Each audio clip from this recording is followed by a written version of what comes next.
Hills, again, sewer at the top, water at the bottom.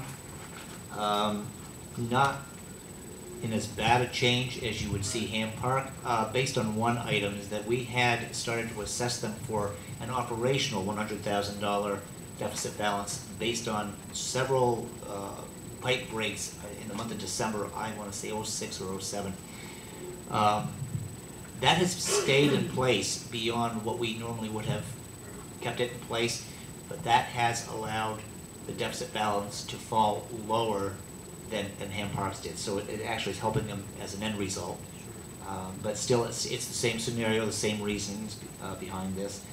Currently stand at 145,000 deficit balance that we need to make up, which is in the rates, and a $14,700 difference in the 010 budget, assuming that the village will bill us basically the same thing, and we are under budgeted for that, so we need to build that in.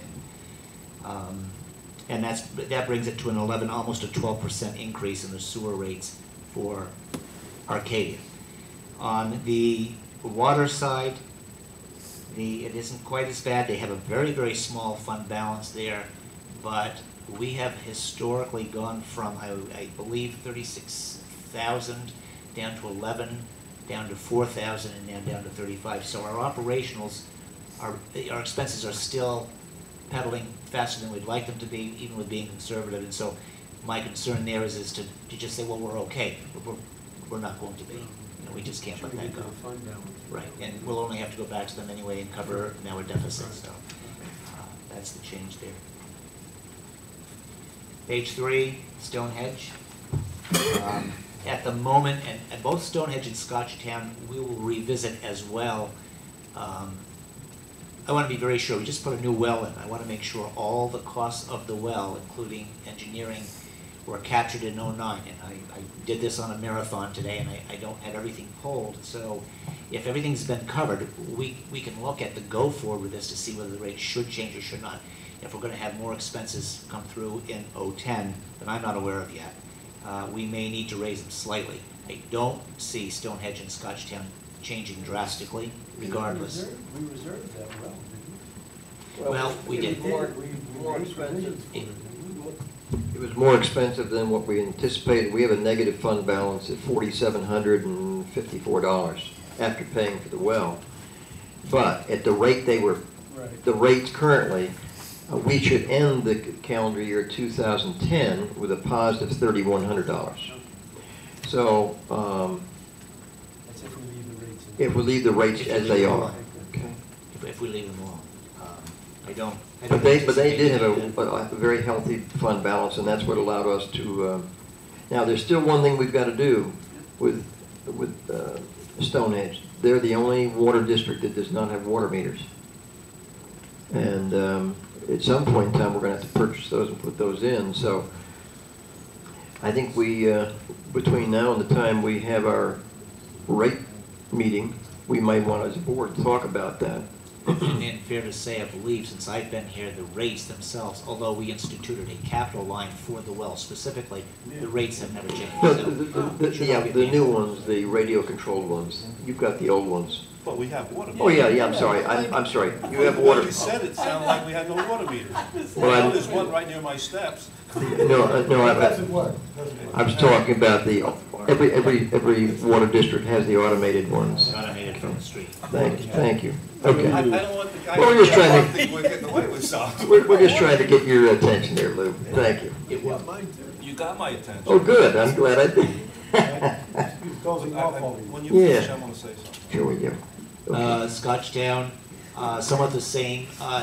We're not preparing a rate increase at the moment. I still need to revisit that as well because we have the purchase of a new water tower.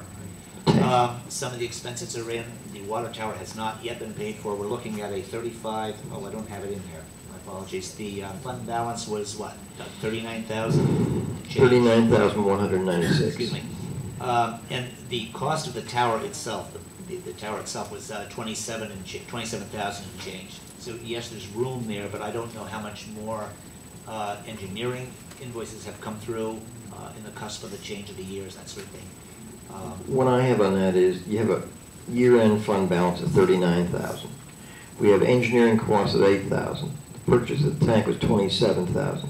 So it leaves us with a positive fund balance of $41.96.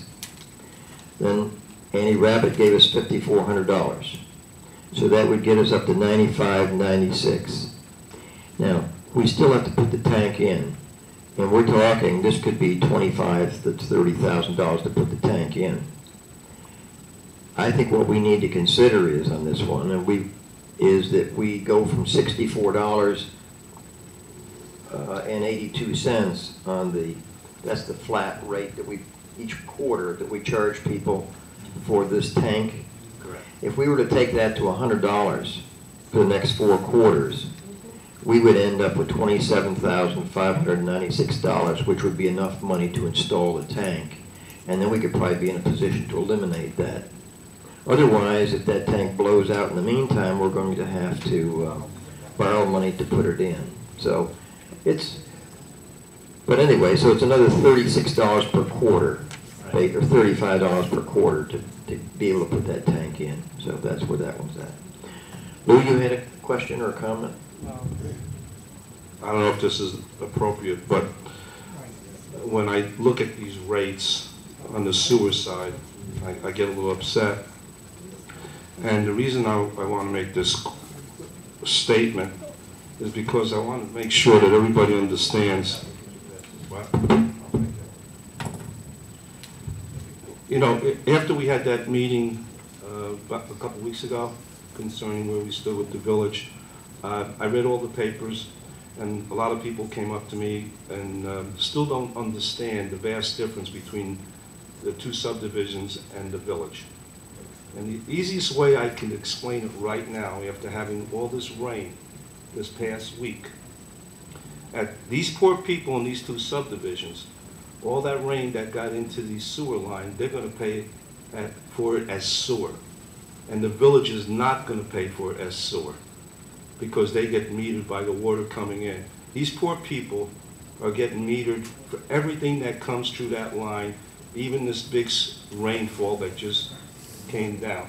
And that's the easiest way to explain it. And I cannot see how they should be charged for water that has infiltrated the line and it is not sewer. It's not a level playing field. The village has infiltration, but the village is not paying for it as sewer. And I'm just making this clarification because there are people that just don't understand. Village people do not understand it, and even some town people that I spoke to. But when I explain it to them in a different way, they all say it's unfair no matter who you talk to. So I don't know if it's going to correct the problem or not. And the other thing I wanted to say that I did not say the other night is the standard throughout New York or any type of sewer facilities is always measured by the water that comes into your house. It's standard all over. Nobody measures it at a processing center or a substation. Nobody does. So I'm making that statement. Hopefully village people will see the tape. Thank you, Lou. Any other comments from the board? So where do we go from here then? Well, Well, I think we need to discuss this. We certainly need to talk to our attorney for the town to find out about mediation. One of the other things I'm thinking about in regard to Hamiltonian Park, where they got such a big hit, is that we contact the state of New York and find out, in the worst case scenario, if we lose in this mediation or whatever it is, can we ban the money versus putting it within 1 year in this rate? So we have some more work to do. Yep. But at the request of Dennis, we needed to see what would happen if we lost on every front. Right. Okay?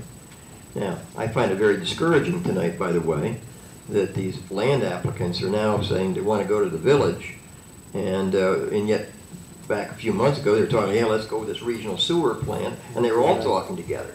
So, and the village is saying, now, go build your regional sewer plant, knowing very well they're getting the customer base. You can't have it both ways. So, We've got to work through those issues, and it's certainly going to reflect on these rates. But I have to reiterate what Lou is saying. When I heard people on the village board say that that they were subsidizing the people in the town, that is absolutely not.